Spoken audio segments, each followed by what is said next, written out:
নমস্কার বন্ধুরা, রকি কিচেনের তরফ থেকে সকলকে স্বাগত জানাচ্ছি। আবার একটা রেসিপি আপনাদের মাঝখানে শেয়ার করতে চলেছি, সেটা হলো নতুন স্বাদের চিকেন। তাহলে চলুন দেখে নেওয়া যাক আজকের রেসিপি।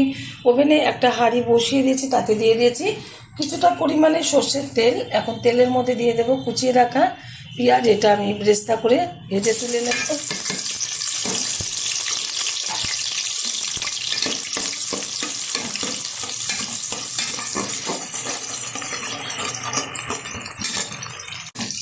পেঁয়াজের ব্রেস্তাটা আমার ভাজা হয়ে গেছে, তুলে নিচ্ছি একটা পাত্রে।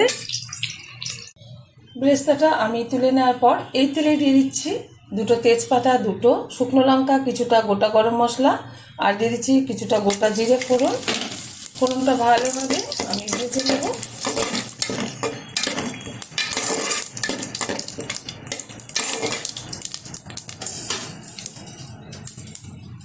এখন দিয়ে দেবো এর মধ্যে টুকরো করে রাখা আলু। আমি নুন হলুদ দিয়ে ভালো করে ধুয়ে পরিষ্কার করে এবার আমি একটু ভেজে নেব ভালো করে আলুটা লাল লাল করে আমার ভেজে নেওয়া হয়ে গেছে। এখন এর মধ্যে দিয়ে দেবো টুকরো করে রাখা ধুয়ে রাখা চিকেন। ছোটো ছোটো টুকরো করে নিয়েছি আমি, যখন চিকেনে রাখছি ছোটো টুকরো করেছি। ভালোভাবে চিকেনটাকে হাই আছে 2 মিনিট মতো নেড়ে ফেলে নেব।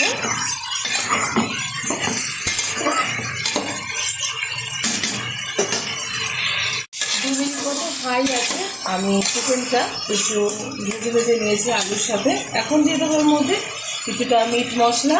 আমি কিন্তু আজকে চিকেনে কোনো ধনের গুঁড়ো বা জিরের গুঁড়ো ব্যবহার করবো না। আজকে একটু নতুন স্বাদের চিকেনটা রান্না করবো, আগেই বলেছি। মিট মশলাটা দেওয়ার পর 1 মিনিট মতো নেড়ে ফেলে নেব।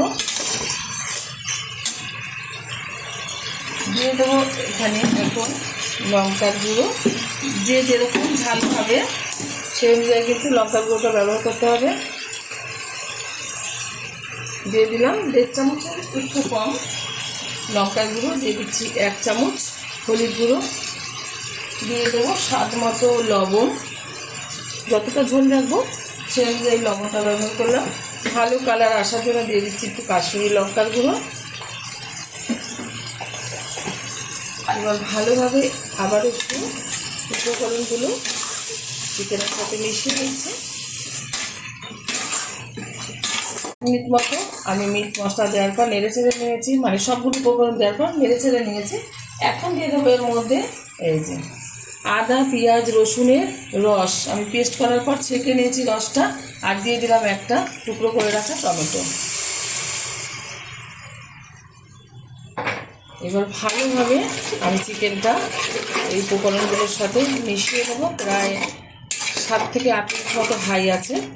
আমার এই রেসিপি যদি আপনাদের ভালো লেগে থাকে আপনারা অবশ্যই আমার চ্যানেলটিকে সাবস্ক্রাইব করবেন, লাইক করবেন, শেয়ার করবেন।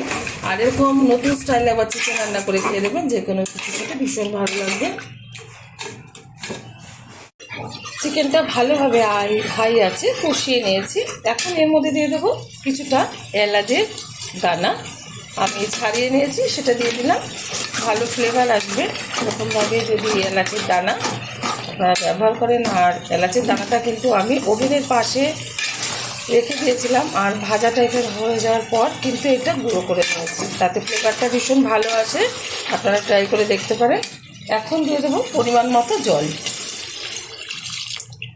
আমি যেহেতু বেশি ঝোল রাখবো না সেই বুঝেই আমি জলটা ব্যবহার করলাম, আপনারা আপনাদের পরিমাণ বুঝে ব্যবহার করবেন। দিয়ে দিচ্ছি ভেজে রাখা ব্রেস্তা পেঁয়াজের। বন্ধুরা আপনারা অবশ্যই এরকমভাবে একবার ট্রাই করবেন। প্রত্যেকেই ভীষণ ভালো জানেন চিকেন রান্না করতে, তবু আজকে যেরকমভাবে দেখালাম ট্রাই করে দেখবেন, আপনাদের ভীষণ ভালো লাগবে। ঢেকে দিচ্ছি 20 মিনিটের জন্য। ওভেনের আঁচটা একদম লো করে দিচ্ছি। 20 মিনিট বাদে ঢাকনাটা তুলে দিচ্ছি। ওভেনের আঁচটা হাই করে দিলাম। সুন্দরভাবে কিন্তু চিকেনের ঝোলটা হয়ে গেছে। এখন আমি নামিয়ে নেব। আমি এর থেকে আর গাঢ় করবো না, অনেকটা টেনে যাবো যেহেতু আলু আছে। নামিয়ে ঢেলে দেবো একটা পাত্রে। দেখা হবে পরের ভিডিওতে নতুন কোনো রেসিপি নিয়ে। ধন্যবাদ।